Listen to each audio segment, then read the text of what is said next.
ఇటువంటి పరిస్థితుల తర్వాత టీఆర్ఎస్ భవిష్యత్తు, తెలంగాణ ఉద్యమ భవిష్యత్తు ఏ రకంగా ఉండబోతుంది? అద్భుతంగా ఉంటుందండి. నేను చెప్పాను కదా ఇందాక, సిద్దిపేట సభ కోసం మామూలుగా మేము డబ్బులు పెద్ద ఖర్చు పెట్టమంటే మాకు వాలంటీర్గా వచ్చే జనాలు ఎక్కువ ఉంటారు.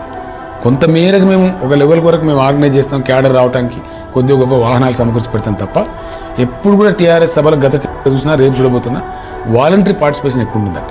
మీరు చూడబోతారు ఏ విధంగా ఎంత ప్రచండంగా మేము ముందుకు సాగుతామో ఈరోజు తేలిపోయిందండి.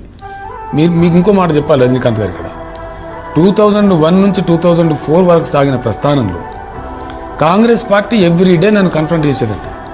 ఇదే కాంగ్రెస్ ఇన్ఛార్జి, ఆనాటి ఏఐసిసి ఇన్ఛార్జి మిస్టర్ వైలర్ రవి, ఇప్పుడు ఆయన కేంద్రంలో మంత్రిగా ఉన్నారు. ఆయన అన్నారు, ఈయన వల్ల ఏమవుతుంది తెలంగాణ, మా వల్ల అవుతుంది. ఇవన్నీ ప్రజల మననంలో ఉన్నాయండి, ప్రజలు మర్చిపోలేదు. రోజు మమ్మల్ని కన్ఫ్రంట్ చేసి ఆ రోజు కొంత ప్రజల్ని డైల్యూట్ చేశారు.